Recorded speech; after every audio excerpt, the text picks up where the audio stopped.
mais um Saúde é Vida começando aqui pela tela da TV Câmara Campinas. A você de casa, muito obrigada pela companhia e audiência aí ao longo desta edição. Edição bastante importante, porque olha só, a gente vai falar sobre um tema que faz muito mal para a saúde, mas muito mal mesmo, o tabagismo. Agora, por que faz mal? Quais as consequências e quais as doenças esse hábito pode causar? Quem vai contar tudo pra gente é o médico oncologista Vladimir Cordeiro de Lima, ele que está aqui na tela comigo já, ele que é oncologista, como eu já disse, e também membro da Sociedade Brasileira de Oncologia Clínica. Doutor, antes de começar a nossa conversa aqui, eu quero agradecer a sua participação no Saúde é Vida. Eu que agradeço o convite e espero que tenhamos uma discussão bastante interessante aqui, que informe bastante a nossa população. Doutor, eu queria começar entendendo, né? Gente, muito se fala, né, em tabaco, tabagismo, enfim, o que é o tabagismo? Na verdade, o tabagismo, a gente considera qualquer inalação de fumaça, né, proveniente da queima do tabaco, não necessariamente do cigarro, né? Normalmente, quando se fala em tabagismo, se pensa automaticamente no cigarro, mas você pode ser com uso de cachimbo, de charuto, de cigarro de palha, toda inalação de produto da queima do tabaco, em qualquer que seja o seu formato, está associado, a gente considera como tabagismo. E o tabaco, é ele que tem as substâncias que fazem mal, doutor? Isso, quando você queima, né, a folha do tabaco, você libera ali naquela fumaça um conjunto de produtos químicos muito grande, e vários desses produtos químicos eles são carcinogênicos, né? Eles são capazes de induzir a formação de câncer, caso você seja exposto àquela fumaça durante um período prolongado. Tem alguma substância que é mais prejudicial, doutor? Olha, tem vários compostos, né? Tem compostos aromáticos, tem nitrosaminas, tem vários, mais do que um composto químico na composição dessa fumaça que tem um efeito de malignizar, né? De produzir ao longo do tempo a transformação dessa célula normal em célula tumoral. Então não é um único componente. Mas os mais importantes são os hidrocarbonetos e as nitrosaminas, né? Mas tem vários outros, cerca de 40 a 70 compostos químicos diferentes que você pode encontrar que podem eventualmente provocar a cancerização, né, a transformação das células normais ali que estão expostas àquela fumaça. E doutor, são substâncias que viciam, né? Porque a pessoa que tem esse hábito de fumar, ela se diz que é muito difícil, né, largar isso. É porque essas substâncias viciam a pessoa? Na verdade, o que causa a dependência não é a mesma que causa o câncer, são substâncias distintas, né? Então, a substância que causa a dependência é a nicotina, né? O nome nicotina, inclusive, vem do nome científico do tabaco, e essa substância ela é um psicoestimulante que é liberado também na fumaça, e é essa substância que causa a dependência química, né? Que faz com que os indivíduos... Você tem que ter uma predisposição. Nem todo mundo que experimenta tabaco vai desenvolver dependência, tanto que algumas pessoas eventualmente já provaram em algum momento da vida e não adquiriram um hábito, mas o problema é que você não sabe quem vai desenvolver essa dependência. E uma vez exposto, e você sendo predisposto, você vai ficando com dificuldade, você vai querer experimentar mais uma vez, e depois de um tempo você desenvolve tanto a dependência química, ou seja, o cérebro passa a funcionar direito somente na presença daquela substância, mas também uma dependência psicológica, né? Você adquire hábitos, padrões de comportamento que envolvem o hábito de fumar, né? Mas não, a substância que causa a dependência é diferente da que causa câncer. Entendi. Sai tudo na fumaça, uma única tragada já sai, né? Quanto mais você fuma, maior quantidade você absorve disso. Existe uma tendência em relação à dependência, de você ir consumindo progressivamente uma quantidade maior de cigarro, né? Isso é um padrão razoavelmente comum. Normalmente começa com um número menor, porque o cérebro ele vai se adaptando naquelas quantidades baixas. Então, para ter o mesmo grau de estímulo, você tem que usar uma quantidade maior. Então, ao longo do tempo, existe uma tendência de quem é usuário do tabaco usar cada vez maiores quantidades, ou fumar maiores quantidades de cigarros ou de charutos, etc. Doutor, o senhor já até chegou a comentar um pouquinho numa resposta anterior do senhor, quando a gente fala em tabaco, a gente associa muito ao cigarro, mas não, as substâncias também estão naquele cigarro de palha, no charuto, tudo é prejudicial? Todos esses, inclusive o cigarro de maconha também, né? Ele também tem um potencial menor do que o cigarro de tabaco, mas ele também tem um potencial carcinogênico. Mas qualquer forma de inalação da fumaça, da queima do tabaco, ele está associado com um risco maior de desenvolver várias doenças. O que muda um pouco é o padrão, né? Porque quando você fuma um charuto ou um cachimbo, normalmente você não inala completamente a fumaça, né? Então, a maior parte da concentração da fumaça vai ficar na cavidade oral, nas vias respiratórias superiores, enquanto que o cigarro você tende a tragar, né? E a fumaça ela desce mais fundo. Então, os padrões, principalmente de tumores associados, são ligeiramente diferentes, mas qualquer um deles é nocivo da mesma maneira. Doutor, pesquisando sobre o tema, eu achei que, segundo a Organização Mundial de Saúde, considera o tabagismo como a principal causa de morte evitável no mundo. E a partir do momento que a pessoa utiliza do cigarro, ou de um charuto, ou de cigarro de palha, enfim, o que acontece com o corpo? Automaticamente já vai sendo afetado, doutor?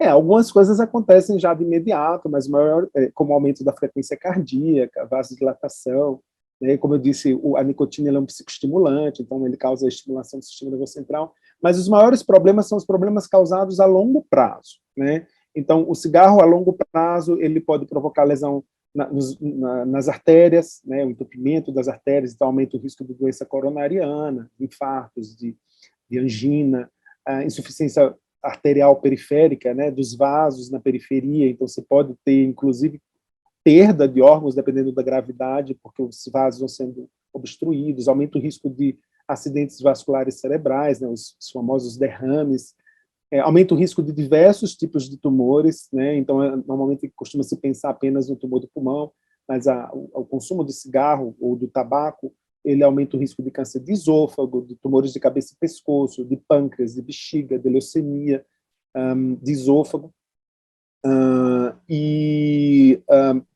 doença pulmonar obstrutiva crônica, que é o enfisema, bronquite crônica. Então, tem um conjunto de problemas que estão associados a esse uso crônico do cigarro. E quanto mais tempo você usa, e quanto maior a quantidade, existe um efeito multiplicativo, né, quantidade versus tempo, maior a probabilidade de que você venha, eventualmente, a desenvolver qualquer uma dessas complicações a longo prazo. Essa até era a minha próxima pergunta, doutor. A pessoa que utiliza aí o tabaco, várias doenças, então, ela pode ter. E o câncer, o que o senhor vê na prática, está bem associado ao fumo, ao tabagismo? Então, não são todos os cânceres que estão associados ao consumo de cigarro, né? Os principais cânceres associados são os tumores de vias aéreas ou aerodigestivas superiores, então os tumores de cabeça e pescoço, né? Boca, lábio, laringe, os tumores de pulmão e esôfago, mas também, como eu comentei, bexiga, pâncreas, leucemia. Os outros tumores têm uma contribuição, mas que é muito pequena. Por exemplo, o tumor de mama, ele aumenta um pouco o risco de tumor de mama, mas a contribuição em termos de aumento de risco ela é muito pequena para o tumor de mama, ou para o tumor de próstata, ou para o tumor de colo, né? Então, os que mais frequentemente se associam e que houve um aumento, o tumor de pulmão, por exemplo, antes do aumento da disseminação do uso do cigarro no mundo, o tumor de pulmão era um tumor bem incomum. Se a gente olha a frequência de câncer de pulmão nos não fumantes, ele corresponde a 12% dos casos, né? Enquanto que 80% a 90% dos pacientes com câncer de pulmão foram ou são fumantes. Doutor, já que a gente está falando aí de câncer, segundo dados do Instituto Nacional de Câncer, o INCA, para cada ano do triênio 2020 e 2022, aí se estima que serão identificados mais de 30 mil novos câncer aí de pulmão no Brasil, que o senhor estava falando, né? Câncer de pulmão, sendo mais prevalente em homens, equivalendo aí a 17.760 novos casos. Tem uma explicação por que os homens são mais afetados do que as mulheres? Muda alguma coisa no corpo masculino? Na verdade, os homens fumam mais, né? Então, Sim. o hábito de fumar, ele se iniciou, ele foi disseminado durante a Segunda Guerra Mundial, né? E ele foi enviado para os soldados como parte lá, junto com chocolate e outras coisas, e foi isso que disseminou o uso de cigarro no mundo, inclusive. E até de forma comportamental, inicialmente os homens começaram a usar. Então, quando a gente vê as curvas de aumento de incidência de câncer, primeiro houve um aumento nos homens e só mais tardiamente que a gente começou a ver entre mulheres. Existe um efeito, existem alguns dados sugerindo que as mulheres têm um certo grau de proteção que a gente não sabe exatamente o que é, se imagina que seja relacionado ao perfil hormonal também, mas isso não está completamente estabelecido.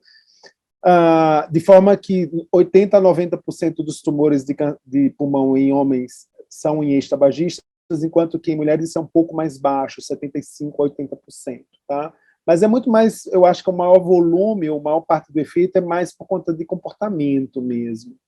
Tá? Esse número, na verdade, que o INCA coloca para a gente é subestimado, provavelmente o número é muito maior. A gente tem uma taxa de subdiagnóstico muito alta no Brasil.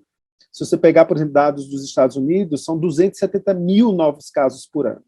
E a nossa população ela não é tão menor do que a população americana. Então, existe aí uma desproporcionalidade que é muito provavelmente por conta de diagnóstico e notificação. Né? Mas, mesmo assim, é um número bastante grande. Entendi. Bom, para você que ligou agora a telinha aí da TV Câmara Campinas, a gente está falando sobre tabagismo e o que pode acontecer aí com o nosso corpo. A gente começou a falar agora sobre o câncer de pulmão. Doutor, o que acontece? Por que o pulmão aí é um dos órgãos mais afetados pelo tabagismo? Como a gente falou no começo, na verdade, as substâncias que provocam o aumento do risco de câncer, elas estão na fumaça, né? E o caminho normal, como é um gás, é boca, né, vias aéreas respiratórias superiores e traqueia, pulmão, né? E até comentei que dependendo da forma que você usa o tabaco, às vezes não vai tão fundo, né, no caso do cachimbo, por exemplo. Então, na verdade, é mais por conta da área que é exposta. Né? Existe um que a gente chama de cancerização de campo. Então, todo aquele epitélio, todo aquele revestimento ali da via aérea e da via digestiva superior até o pulmão, que fica exposto à fumaça do cigarro, ele tem uma probabilidade maior de, eventualmente, se transformar ou de gerar uma lesão maligna no futuro. E, doutor, falando aí em câncer de pulmão, então, como que é feito o diagnóstico? A pessoa, para chegar a procurar um médico especialista, o que ele começa a sentir? Olha, infelizmente, a maior parte dos casos, isso mesmo em lugares mais avançados, dos casos de câncer de pulmão são diagnosticados já em fase avançada. 50% a 60% dos casos já são diagnosticados quando a doença já espalhou para outros órgãos. Tá? Ela é uma doença silente durante um período muito longo da progressão da doença. Ao ponto que hoje em dia já existe a recomendação de que em pacientes com alto risco para desenvolver câncer de pulmão, que são os grandes tabagistas, os tabagistas ativos, os indivíduos com mais de 50 a 70 anos, que são tabagistas ou ex-tabagistas de grande volume, a gente recomenda que se faça uma tomografia de baixa energia, que é uma tomografia diferente, né, ela usa menos radiação, anual, para rastrear e permitir o diagnóstico mais precoce desses tumores.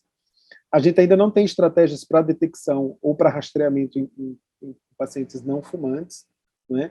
E mesmo a gente tendo melhorado o diagnóstico usando essa estratégia, que ainda, por exemplo, não foi incorporado como uma rotina de rastreamento universal no Brasil, por exemplo, né? Não faz parte dos programas de rastreamento ainda, mas mesmo usando isso, a gente ainda perde alguns casos, um volume razoável de casos, porque a técnica empregada para o diagnóstico ainda não é perfeita.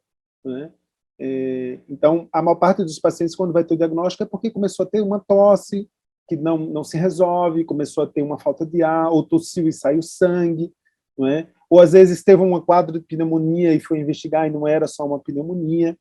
Agora, no período da Covid, teve muito caso que foi diagnosticado por acaso, estava com sintoma do Covid, muitas vezes se pede a tomografia para investigar algum comprometimento do pulmão pelo Covid, e aí aparecia um nódulozinho lá no pulmão, e era um tumor de pulmão, né? Mas, infelizmente, a maior parte dos pacientes, quando chegam nos nossos consultórios, é porque já tem uma doença mais avançada e tem algum sintoma já maior da doença.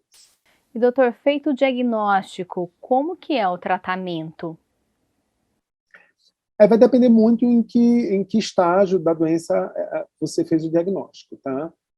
Se a doença não disseminou para outros órgãos, né, não é uma doença avançada, é uma doença inicial ainda, o que a gente sempre vai tentar avaliar é se aquele paciente, se aquele tumor é possível de ser retirado através de cirurgia, né, e se o paciente tolera a cirurgia também, e se assim o for, a gente vai fazer cirurgia. Essa cirurgia pode ser precedida ou não de quimioterapia, né? Muitas vezes você vai precisar fazer quimioterapia, que pode ser feita tanto antes da cirurgia quanto depois. E muitas vezes você complementa, mesmo depois da quimioterapia, mais recentemente, com algumas outras estratégias, como imunoterapia ou terapia-alvo. No caso da doença já mais avançada, que é o mais comum, né? Onde ela já espalhou para outros órgãos, você vai tratar esse paciente com quimioterapia normalmente associada à imunoterapia, ou com tratamentos que a gente chama de terapias-alvo, que são drogas específicas. Então, hoje em dia, a gente consegue identificar em mais de 50% dos casos de câncer de pulmão alterações em genes específicos, para os quais a gente tem drogas específicas também, não é? Que a gente chama de terapias-alvo. Você identifica o alvo e dá a droga para o alvo, né? Então, você vai usar uma dessas duas estratégias, né? Imunoterapia associada a químio ou uma terapia-alvo, a depender de se existem essas alterações nesses genes ou não. Eventualmente, nesses casos, você pode também usar a radioterapia para tratar um ponto específico. Vamos supor que tem uma lesão que está obstruindo o brônquio, né, que está dificultando a passagem de ar, você pode fazer uma radioterapia, ou tem uma lesão no cérebro, você pode usar a radioterapia. E existe um terceiro cenário, que a doença nem espalhou demais, não foi para outro órgão, mas não dá mais para operar, né, porque o volume de doença é muito grande. Então, nesses casos, a gente faz a combinação de quimio e radioterapia naquela área afetada, e complementa depois, eventualmente, com imunoterapia. Então, vai depender muito em que momento e como que a doença está se apresentando. Isso tem que ser discutido. Hoje em dia, a gente sempre reúne, né, o oncologista, o cirurgião, o radioterapeuta, para tomar a melhor decisão para cada caso. Entendi. A gente está conversando com o Dr. Vladimir Cordeiro de Lima, ele que é oncologista. Doutor, eu ainda tenho muitas perguntas aqui, ó, tudo anotado para fazer para o senhor, mas eu preciso chamar um intervalo. É rapidinho o tempo de só dar uma respirada aqui, beber aquela água. O Saúde é Vida volta já já, não saia daí.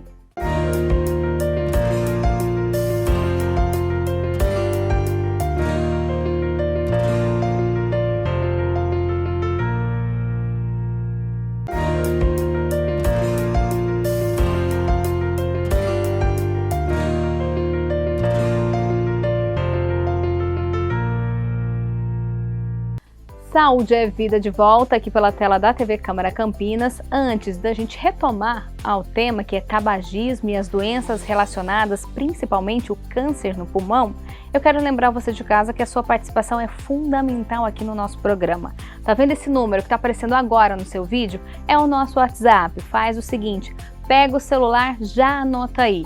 E quando estiver conversando com alguém, vendo aí algum programa, lembrou de alguma doença, tá com dúvida, quer saber mais? Manda pra gente que a nossa produção vai atrás de um especialista para tirar todas as dúvidas. E é o que a gente está fazendo hoje aqui com o Dr. Vladimir Cordeiro de Lima. Ele é médico oncologista e também membro da Sociedade Brasileira de Oncologia Clínica. No primeiro bloco, o doutor falou um pouquinho sobre tabagismo, o que é e as consequências, e agora a gente está conversando um pouquinho sobre câncer de pulmão, um câncer aí que tem afetado muita gente nos últimos anos, e eu quero saber do senhor, doutor Vladimir, esse é um dos cânceres aí mais graves? O câncer de pulmão é uma doença, apesar de a gente ter melhorado muito o tratamento, os resultados do tratamento, é um tumor grave, né, um tumor muito comum, né, ele é o segundo tumor mais incidente no mundo, né, então é um problema de saúde pública, realmente. E doutor, a pessoa com câncer no pulmão, ele pode se espalhar também? Como que funciona isso? Na verdade, é por isso que a gente considera uma doença grave, né? O câncer de pulmão é uma doença que tem um potencial de disseminar para outros órgãos bastante elevado. Então, na verdade, todo câncer, isso é uma das coisas que define o câncer, né? É que a célula maligna ela ganha essa capacidade de sair de onde ela nasceu e ir para outro órgão, que é o que a gente chama de metástase, né? De metastatizar. E quando isso acontece, isso piora muito o prognóstico da doença, porque apesar de você ter tratamentos, muito provavelmente você não vai conseguir eliminar completamente a doença, você vai conseguir controlar aquela doença durante um período mais longo. E o câncer de pulmão ele é uma doença grave exatamente porque o potencial dele de fazer isso é bastante elevado, né? Então é um tumor que pode disseminar para o próprio pulmão, para o fígado, para as glândulas suprarrenais, para o cérebro, para os ossos. E muitas vezes isso vai trazer sintomas adicionais, dependendo de como esses órgãos forem afetados. E essa disseminação pode acontecer de forma bem rápida, doutor? O rápido é difícil, porque a gente estima que até o tumor, de quando ele surge até ele começar a dar sintoma, ele leva em torno de 3 anos, né? O problema é que durante uma fase muito grande, ele não dá sintoma, e como eu te falei, o rastreamento ele ainda é subutilizado, né? E apesar dele ter melhorado, ele ainda não detecta 100% dos casos. Então, a maior parte dos pacientes vai chegar para a gente quando esse período todo já passou, né? Ele já está naquela ponta da evolução.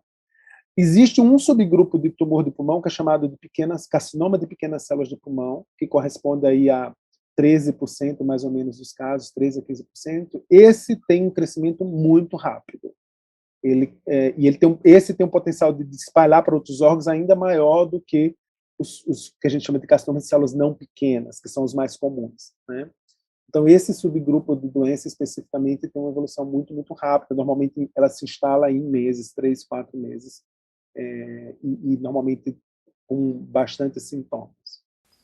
Doutor Vladimir, a gente está falando aí tanto de pulmão, mas eu queria abrir um parênteses aqui na nossa conversa e pedir para o senhor explicar qual que é a função do pulmão no nosso corpo, né? Porque a gente sabe que a gente está falando aí que é uma doença grave, que atinge aí cada vez mais pessoas, que o tabagismo pode levar a essa doença, mas afinal, o que é o pulmão? Então, na verdade, o pulmão é um órgão duplo, né? Na verdade, a gente tem 2 pulmões, né? E é nesse órgão que ocorrem as trocas gasosas. É ele que elimina o gás carbônico que o nosso corpo produz e absorve o oxigênio, que é essencial para que todas as nossas células funcionem. Então, ele é o nosso órgão de troca gasosa, é um órgão vital, né? Super importante. E é um meio, outra vez, também a gente interage muito com o meio externo, né? Porque tudo que está no ar entra e vai para o nosso pulmão. Então, a gente falou bastante, por exemplo, do cigarro aqui, mas um problema também hoje importante é a poluição ambiental, que também é um fator que aumenta o risco de doenças pulmonares, incluindo o câncer de pulmão e outros tumores. E doutor, quando a gente fala de câncer, ele pode atingir um só ou pode atingir os 2 órgãos do nosso corpo? Pulmões, você está falando. Isso. Então, você pode ter todos os cenários que você puder imaginar. Você pode ter uma lesão que está localizada num pulmão só. Você pode ter 2 primários, ou seja, 2 tumores diferentes que nasceram separadamente, um no pulmão e outro no outro.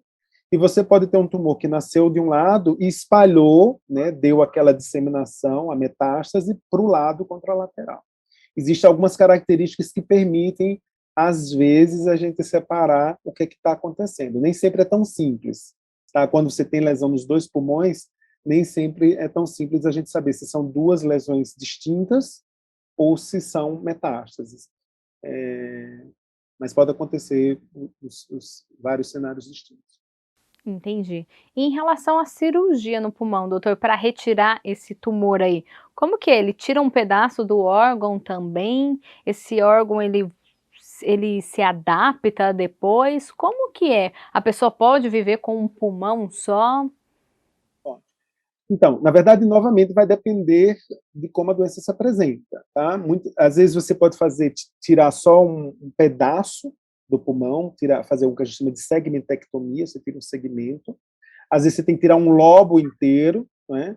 Então, o pulmão da gente, o direito, ele é dividido em 3 lobos, né? 3 segmentos grandes, e o esquerdo em 2. Às vezes você tem que tirar um lobo inteiro, às vezes você tem que tirar 2 lobos, às vezes você tem que tirar o pulmão inteiro. Tá?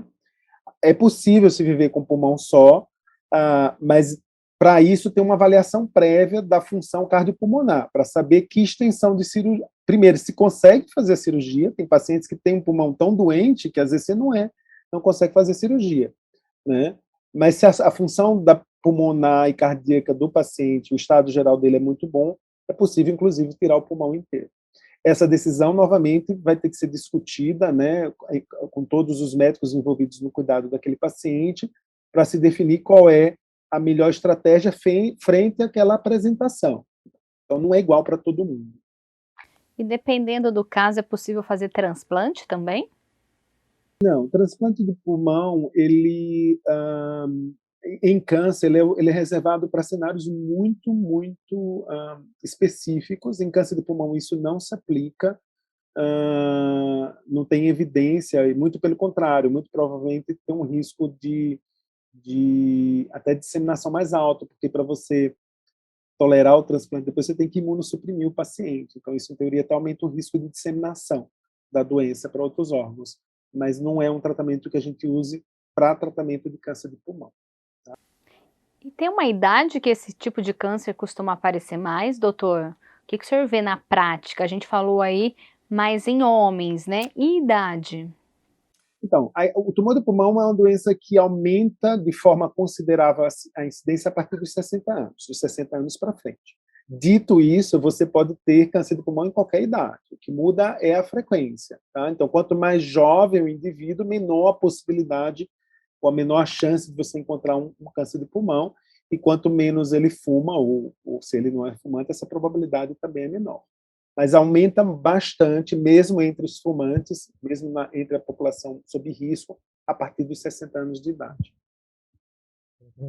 É tanto que o rastreamento que a gente recomenda, ele só se inicia hoje, pelo menos a evidência que a gente tem, a recomendação a partir dos 55, né? 50, 55, dependendo do guideline. Doutor, eu estava vendo também ainda sobre esse tema. No mundo são estimadas 8 milhões de mortes por conta do cigarro. No Brasil, cerca de 430 pessoas morrem por dia, isso por causa aí do tabagismo. Esses são dados que assustam, né? Quando a gente fala de tabagismo e de câncer de pulmão, o que o senhor vê aí na prática? Normalmente os seus pacientes, a maioria fumava? Entre os pacientes de câncer de pulmão, como eu comentei há pouco, 80% a 90% são ou foram fumantes. Tá? Isso também vale para alguns outros tumores, como os tumores de cabeça e pescoço. Esse número que você está passando não é de morte por câncer, né? Todas as mortes atribuíveis ao consumo de cigarro. Mas dentre os portadores de câncer de pulmão, a grande maioria foi ou é fumante. E o câncer de pulmão também, o que o senhor vê aí na realidade, né? Ele tem cura? Ou é um câncer que acaba aí a pouco tempo levando a pessoa à morte? Como que é, doutor? Novamente, depende em que cenário que a gente está diagnosticando. Naqueles casos que eu te falei que a doença é passível de ressecção, né, de cirurgia, que é um estágio mais inicial, que corresponde aí a, depende de que local a gente está, de 40% a 50% dos casos, esses pacientes podem ser submetidos a um tratamento com intenção curativa. Tá? Então, o objetivo do tratamento é deixar o paciente curado. Existe um risco, mesmo fazendo o tratamento, de uma eventual recidiva, mas a intenção do tratamento nesse cenário vai ser curativo. Naqueles 50% a 60% dos casos que eu te falei que a doença já chega disseminada para outros órgãos, existe tratamento, mas a gente não vai conseguir, pelo menos não na grande maioria dos pacientes, eliminar por completo a doença. O que a gente faz é controlar os sintomas associados à doença e controlar a evolução, ou tentar controlar a evolução daquele tumor. Os resultados dos tratamentos em ambos os cenários melhorou muito, principalmente nos últimos 10 anos. Né? Foram incorporadas estratégias que melhoraram muito os desfechos em ambos os cenários. Né? É por isso que existe todo um esforço de detectar, isso vale para todo tipo de câncer, né? De detectar sempre a doença em estágios cada vez mais iniciais, porque a probabilidade de cura ela aumenta quanto mais inicial for o diagnóstico. E doutor, eu lembro que o senhor disse numa resposta sua que é a fumaça que faz mal, né? As substâncias estão na fumaça do tabaco, do cigarro, do charuto, enfim. Tem também casos da pessoa chegar no consultório e falar, mas doutor, eu nunca fumei. Aí de repente descobre que o pai fumava perto da pessoa, ou a esposa, ou o marido, ou o irmão, alguém próximo, estava sempre ali fumando perto, e aí o outro que foi prejudicado? Pode. Isso a gente chama de tabagismo indireto, né? Isso é muito difícil de medir, né? Porque você não consegue quantificar isso de forma objetiva, né? Então, existem várias evidências indiretas de que isso está associado com um maior risco de desenvolvimento de câncer do pulmão, né? Mas a gente não sabe qual a contribuição real disso, porque é muito difícil de quantificar, né? Quanto que do outro que fumou, porque depende de quanto tempo fica junto, né, de quantos cigarros ele fumou naquele momento que estava junto, qual era o espaço que estava exposto. Mas sim, existe um aumento, comparado com quem nunca teve exposição de nenhum tipo, existe provavelmente um aumento de risco para esses indivíduos. Doutora, a gente está falando aí do tabaco, né? E o cigarro eletrônico, né? Eu vou ter que perguntar aqui para o senhor, né? Porque muita gente fala, parei de fumar. Mas quando você vê, ela está com um cigarro eletrônico. Fez uma boa troca? Então, a gente recomenda que não se use cigarro eletrônico. A gente não sabe se o cigarro eletrônico ele aumenta o risco de câncer, tá? Ainda, porque o uso dele ainda é muito novo para a gente ter estudos para mostrar essa associação. Mas a gente sabe que durante a queima, né, do líquido que é usado no cigarro eletrônico, principalmente se o aparelho não estiver adequadamente regulado, são produzidos compostos químicos que são potencialmente cancerígenos, tá? E, independente disso, a fumaça do vaping, né, do cigarro eletrônico, ele pode provocar uma lesão pulmonar inflamatória grave, muitas vezes aguda e muitas vezes irreversível. Tá? Então, não é só a questão, embora a gente não tenha essa evidência clara relacionada com risco de câncer, a fumaça do cigarro eletrônico ele pode dar uma lesão direta no pulmão e uma lesão que pode ser bastante grave, que pode matar, inclusive, o indivíduo. Então, hoje em dia, a gente recomenda que não se use nenhum tipo de, nem cigarro eletrônico, nem cigarro normal. Doutor, ainda falando de cigarro eletrônico, a gente vê muitos jovens, né, os adolescentes utilizando, muitos acham bonito, que é moda. No jovem, a consequência pode ser pior ou não? O corpo do jovem, daquele de meia idade ou do idoso pode vir a responder da mesma forma? Então, em relação ao risco dessa lesão pulmonar que eu te falei, inflamatória, é o mesmo, tá? Em teoria. Claro que se você tem um indivíduo, por exemplo, que fuma cigarro normal e fuma eletrônico, o risco é ainda maior, porque você está tendo dois fatores que agridem ali o pulmão. O problema nos jovens é que tem estudos mostrando que isso aumenta a probabilidade de que esse indivíduo procure cigarro depois, né? Então, que ele se torne dependente ou um usuário de cigarro posteriormente. Então, tem esse complicante. Além de poder provocar uma lesão no pulmão, a gente não sabe qual é a consequência disso, como eu te falei, a longo prazo, mas a gente imagina que pode ter, porque existem potenciais substâncias ali carcinogênicas, mas, além disso, você tem um maior número de indivíduos que, por conta desse uso de cigarro eletrônico, vão se tornar consumidores de cigarro convencional posteriormente. E doutor, a pessoa aí fumou por 20 anos, parou por volta de 45, 50 anos. Pode ainda vir a desenvolver o câncer de pulmão com 60, 65? Ou tem gente que fala, né, que a gente vê, hoje se você ficou um dia sem fumar, já começa a limpar o organismo, não sei se é assim que fala. Até peço para o senhor explicar o termo certo. Veja bem, quanto mais tempo você ficar sem fumar, menor o seu risco, tá? Mas se você fumou durante um período, o seu risco nunca mais vai ser igual ao da população que nunca fumou. Sempre vai ser um pouco mais alto, tá? E o cigarro, o problema do cigarro é exatamente que ele não provoca uma lesão a curto prazo. Ela vai surgir mais na frente. Muitas vezes, por isso que, inclusive, que o tabagista fica dizendo, mas eu não sinto nada. E realmente, na hora que der, é porque a lesão ela já se instaurou, né? E isso leva anos de exposição. O corpo da gente ele tem uma capacidade de tolerar agressão muito grande, né? O problema é que quando isso viesse a sextar, muitas vezes já vai ser num cenário que você não vai ter mais reversão, tá? E é tão maior quanto maior for o tempo e maior for a quantidade. Então, quanto mais cedo você parar, melhor. O mais precoce possível. E de preferência não voltar mais nunca. Né? Porque isso é outra coisa. Muitos dos tabagistas, o tabagista ele é um dependente químico. Se ele for exposto, muitas vezes ele volta a fumar. Ele retoma aquele hábito. Né? Então, quanto mais tempo você ficar parado, menor o seu risco, mas o seu risco, se você fumou durante um período mais do que 5 anos, seu risco ele vai ser sempre um pouco mais alto do que a população que nunca fumou. Né? Então, por isso que é importante parar o mais cedo possível. Pegando um gancho aí numa fala do senhor, aqueles que fumam, só quando sai, eu vou numa festa, eu acabo fumando 1, 2, 3 cigarros, mas é bem de vez em quando, também faz mal? Então, isso novamente é tão difícil de medir, é aquele do tabagismo social, né? Mas aí, quão social você é? Sua vida é muito social? A gente considera como não tabagista o indivíduo que for menos de 100 cigarros na vida.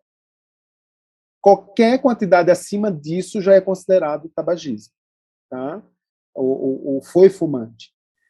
Você pode ser um fumador leve, né? Seu risco é mais baixo do que um fumador pesado. Mas, novamente, depende do tempo. Se você fuma 2 cigarros durante 10 anos, é a mesma coisa que fumar 10 cigarros durante 2 anos. É o mesmo tipo de exposição. Tá? Então, é multiplicado. É tempo, quantidade. Mesmo que você fuma pouco, mas você fuma continuamente, você vai ter um risco maior do que quem nunca fumou, ou quem fumou menos de 100 cigarros na vida inteira. Doutora, a gente sabe que o tabagismo é um vício, né? Qual a orientação? Tem alguma dica, alguma forma da pessoa se livrar desse vício? Como que o senhor chega aí para o seu paciente e fala, vamos fazer assim, vamos tentar dessa forma para a pessoa parar de fumar? Tem algum meio mais fácil? Não. A primeira coisa para parar de fumar é estar disposto a querer parar de fumar. Né? Então, eu sempre converso com o paciente, você quer parar de fumar? É importante que você pare, mas você tem que estar inclinado a fazer isso, você tem que querer fazer isso. Tá? Porque não existe uma fórmula mágica, uma pílula mágica, um remédio mágico que vai fazer você desligar automaticamente. E o tratamento para o indivíduo que quer parar de fumar, ele é multidimensional. Né? Então, você tem que fazer terapia cognitiva, você tem que fazer reposição de nicotina, você tem que dar medicações ansiolíticas, porque na hora que você tira, né, você tem os sintomas de retirada, de abstinência, então você tem que dar medicação para diminuir aquela ansiedade que vem logo naquela fase inicial, às vezes você tem que associar antidepressivo. Né? Então, são um conjunto de medidas, tanto comportamentais quanto farmacológicas, mas atrelado à vontade do indivíduo querer parar. Né? Então, o pontapé inicial é, eu quero parar. Né? E aí a gente vai dar uma ajuda para que esse processo seja mais eficaz e aconteça de maneira mais tranquila, digamos assim. Essas campanhas que acontecem aí praticamente todo ano, né, doutor, de conscientização para a pessoa não fumar, nem começar, né, são essenciais para até promover o diagnóstico precoce? Eu acho que sim, tanto para chamar a atenção da população, né, sobre a problemática, mas também para estimular. O Brasil ele foi muito feliz na estratégia de informação da população, e a gente teve uma redução importante de consumo de cigarro ao longo dos anos, né, com uma campanha de colocar nas carteiras o que o cigarro pode causar, do banimento das propagandas de cigarro nos meios de veiculação. Isso pode ser ainda incrementado. Então, alguns países, por exemplo, eles usam uma taxação alta em cima do cigarro, de forma que o preço fica muito elevado, e isso inibe também o consumo de cigarro. Mas, sim, é super importante, tanto para evitar que o indivíduo comece a fumar, que ele pare, se ele já começou, o mais precocemente possível, e também para criar esse awareness, essa percepção na população de que esse é um tema importante e que é relevante do ponto de vista de saúde da população como um todo. Dr. Vladimir, infelizmente o nosso tempo é curto. O senhor tem algum recado, alguma orientação para quem está assistindo a gente nesse momento sobre esse tema bastante importante? Eu queria reforçar aqui a necessidade, né, de, se você nunca começou a fumar, não comece hoje, nem comece amanhã, e se você fuma, por favor, pare, procure ajuda, tem gente que pode te ajudar, e para que você tenha uma vida, né, a mais plena possível, sem problemas aí no futuro. É possível, né, doutor, parar de fumar? É possível, sim.